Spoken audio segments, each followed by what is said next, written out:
watch the sound of silence. Hi, everybody. Thank you for being here. Deborah Kobylt, live. On the phone with me, live right now, is Rebecca Schaper. She wrote an incredibly touching, smart, and informative book, The Light in His Soul. Lessons from my brother's schizophrenia. Rebecca Schaper, thank you so much for joining us. Thank you, Deborah. I really appreciate this opportunity. I'm looking forward to having a conversation with you. You know, we spoke on the phone because, again, I always do these pre-interviews with people so I get a better idea of what motivated someone to write a book or do the work they do. Tell me briefly about the journey of your brother and how you all reconnected.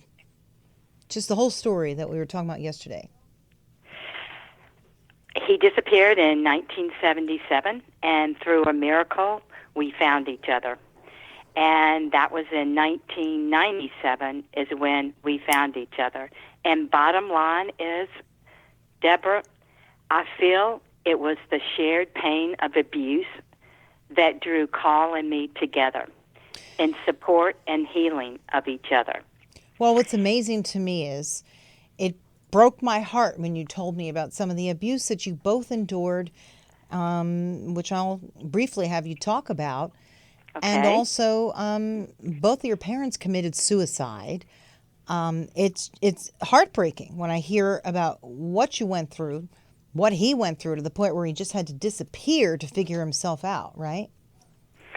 Exactly. He went one way, I went the other way, and I'll give you a little background. I was born in a family with mental illness, which I'm unsettled with that word, suicide, alcoholism, and sexual abuse.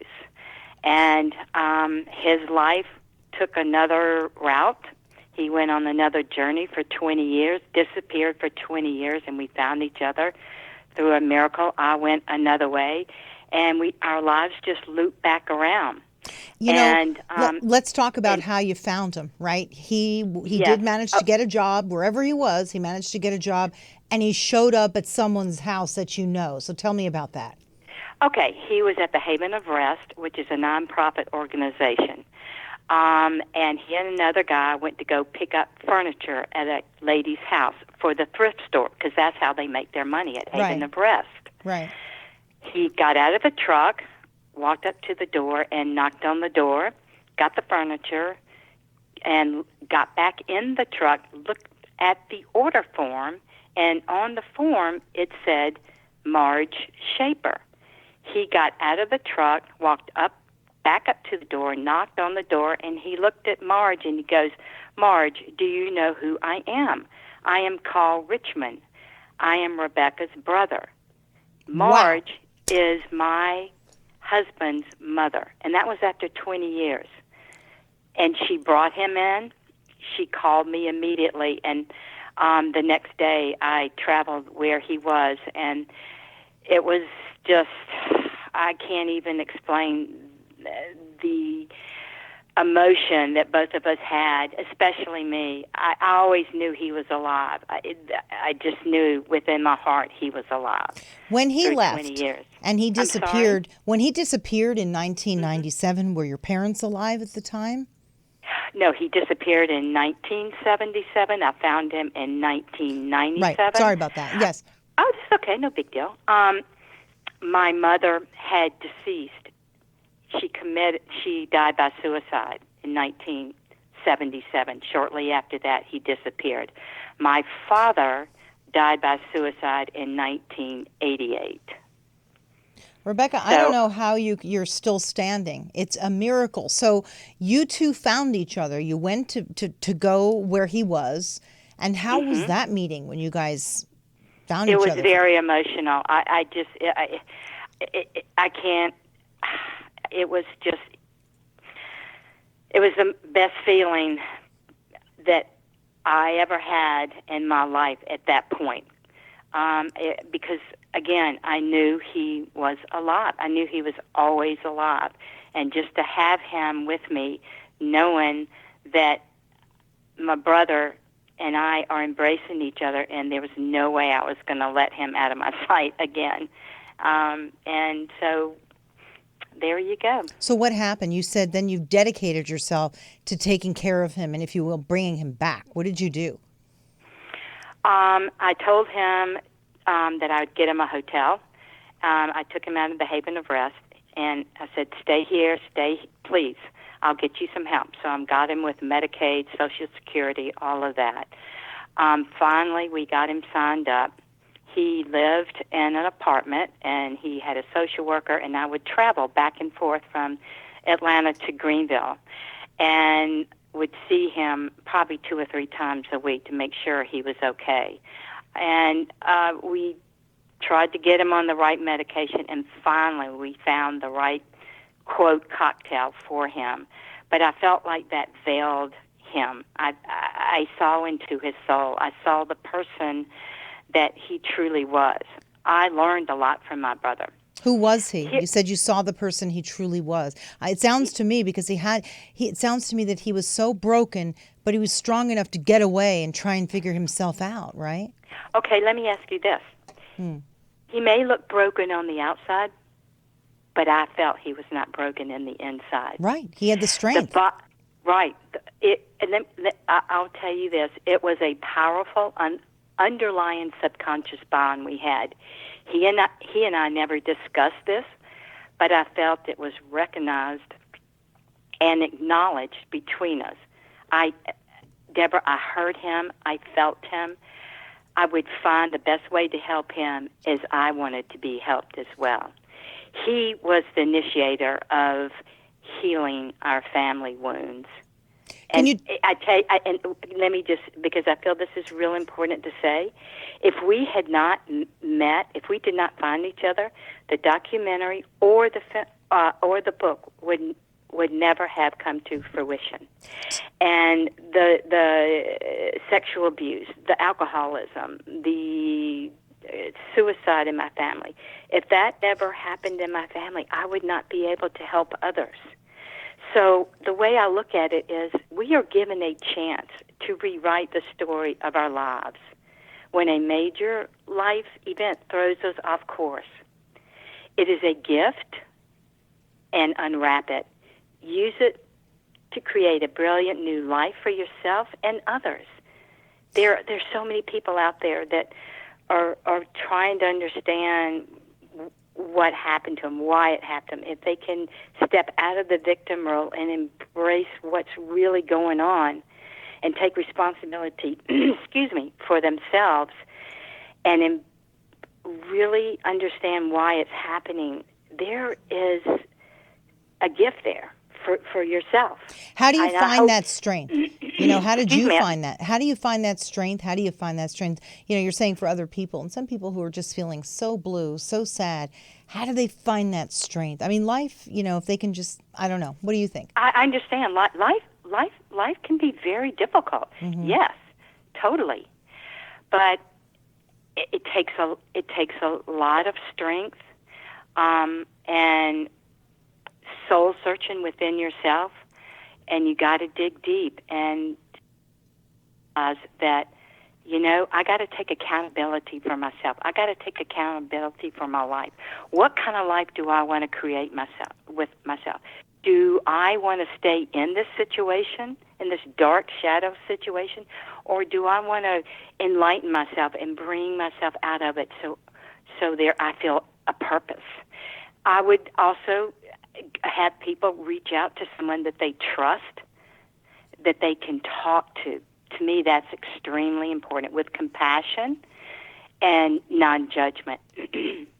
I think that's very important, compassion and non-judgment. I was speaking to a friend this morning, in fact, and she's been feeling kind of blue about a few things, and she said to me, geez, I reached out to so-and-so, and they sort of just stared at her.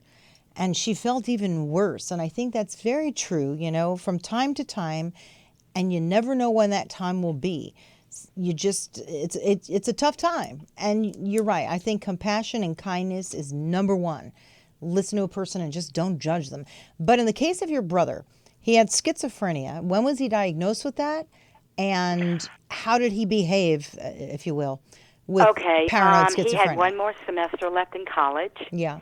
and from what I had learned after I found him, he was in the Anderson Mental Health, and they diagnosed him there, and they gave him some medication.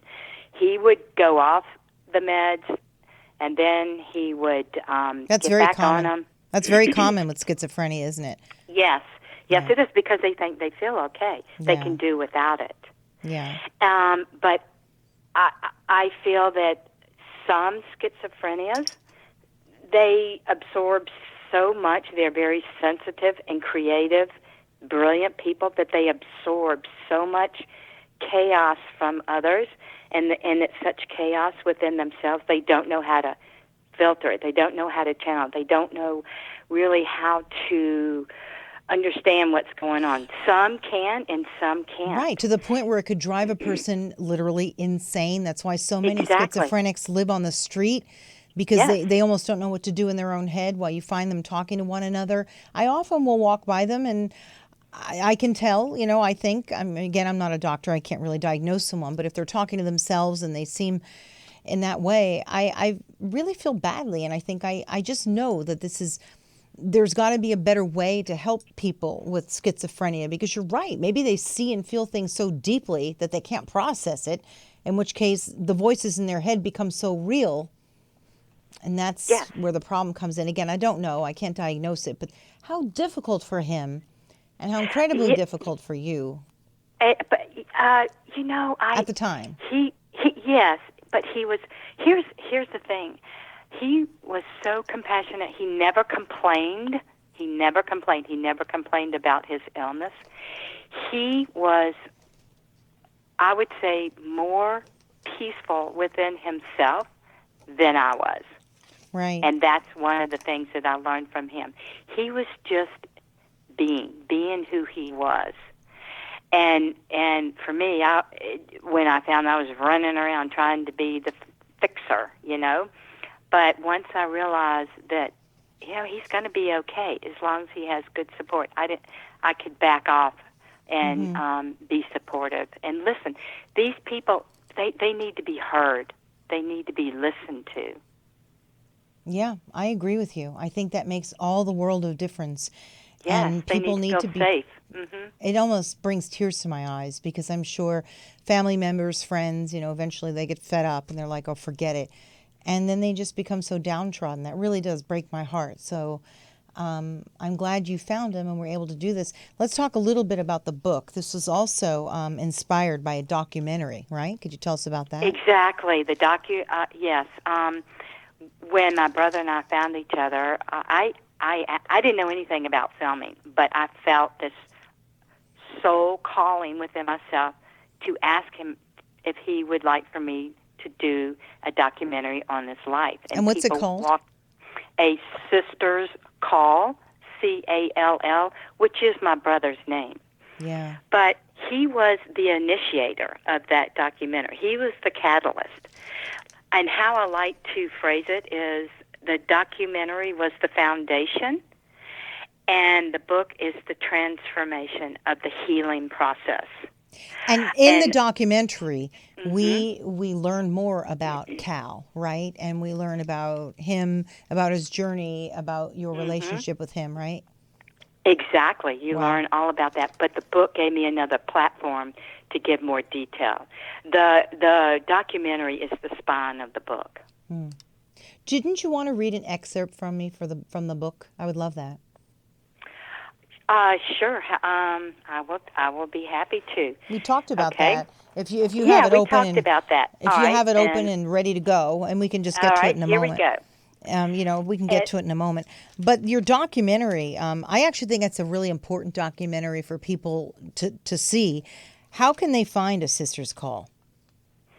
Amazon. On They Amazon. Can, they can buy the DVD. If they want it audio, they can get it through CD. They can find the book also as well. And now that we're on that topic, Deborah, I would love to offer 5 books for free. Anyone in the audience who would like to have the book, and they can email me at author at Rebecca, that's REBECCA, Schaper, SCHAPER.com. And if someone is really inspired to read the book, I would love to. I think that's beautiful. I think well, that's beautiful. And we'll put it out too on our social media. I think that's really Okay. amazing of you. I mean, I almost want to get a few copies and hand them out to people. Because I Well- will tell you, in my own community, the homeless situation has become pretty serious. I can't diagnose anyone. I'm not sure, but I wonder if maybe this would help if people could read more about, the journey of your brother. Perhaps it would help them with their journey, And I would love that. And it's all how you approach and you phrase it to them. Yeah. So That's where they don't feel threatened. You know what I mean? right. So growing up, Yeah. there was alcoholism, suicide, sexual abuse, eating disorders, and an array of mental illnesses. Do you forgive your parents? Because clearly, I don't think parents wake up and say, I'm going to do this. Clearly, they didn't even know what they were doing because of their own mental illness, correct? Exactly. They come from their own healing wounds. Right.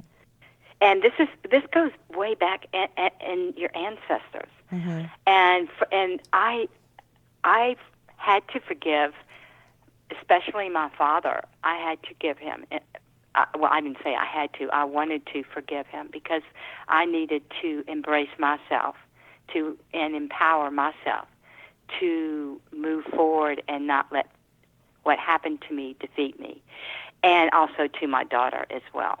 Right. You've got your own yeah, family and- now. And Mm-hmm. how do they feel about all this? They got to meet their I've had the most incredible, amazing family.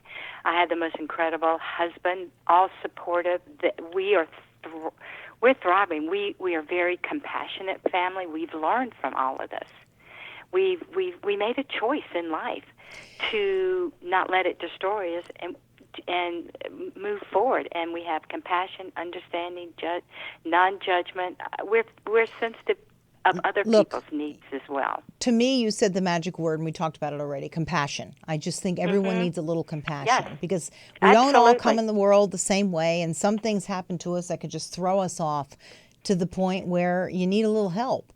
And Absolutely. I think that's absolutely correct. So, again, the documentary spawned the book. Yeah. Did you? But I felt like it was still, my brother died in 2012.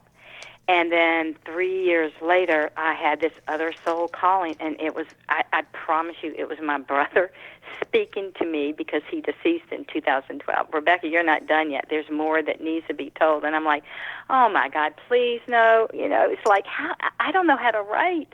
But, again, people, I had the best team. They walked into my life and they helped me create this. And my the other author, Gerald Jones, this book couldn't have come together without him. So I'm just feel so blessed and grateful.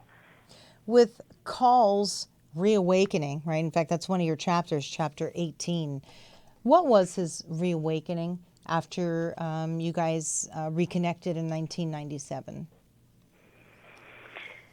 Had he come to a real understanding of himself even? Because he was gone for 20 years. Yes, I felt, yes, he knew that he could be loved.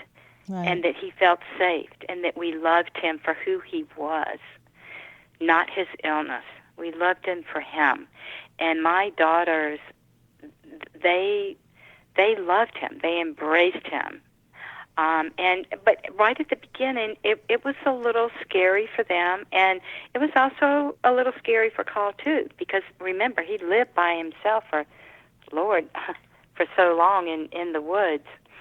But once he realized that we embraced him for who he was and he could feel safe, he went on beach trips with us. He went on, we screened at festivals. People loved him.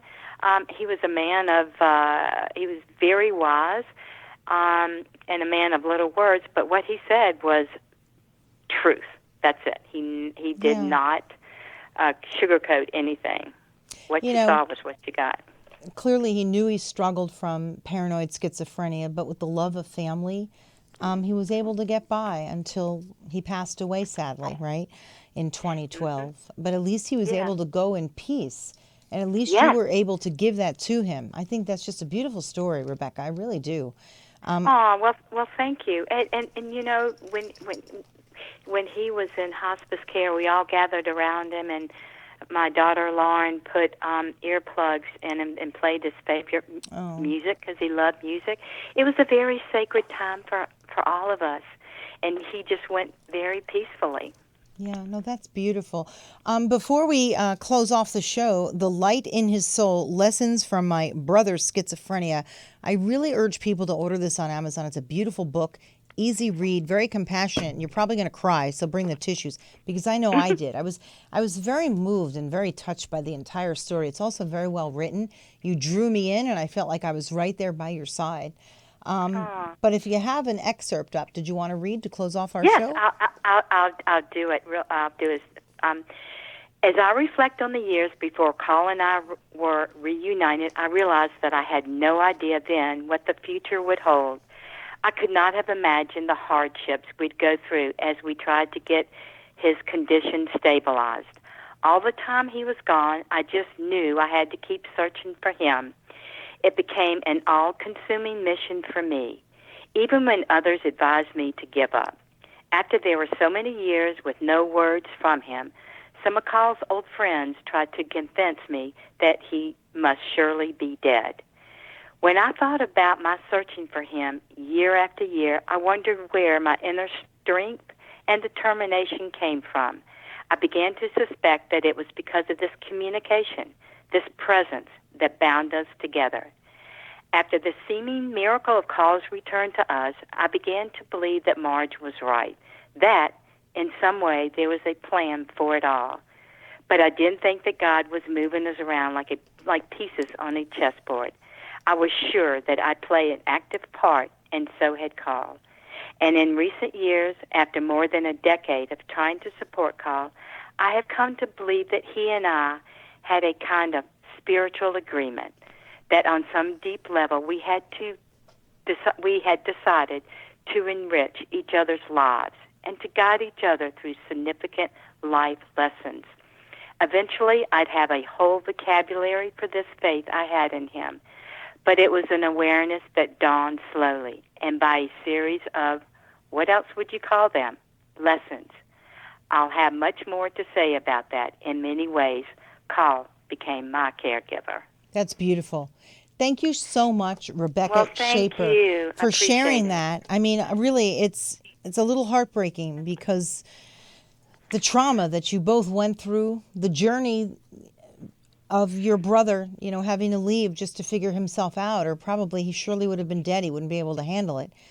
And your compassion, being able to handle all of this and help him, help yourself, your family. I applaud you, Rebecca Schaper. Thank you so much for being on our show. Thank you very much, Deborah. I greatly appreciate it. And have a wonderful day. You too. Okay, And, take care. Bye-bye. thank you, everyone, for tuning in to Deborah Kobylt Live. And please pick up the Light in His Soul, Lessons from My Brother's Schizophrenia. Bye-bye. We'll see you next time.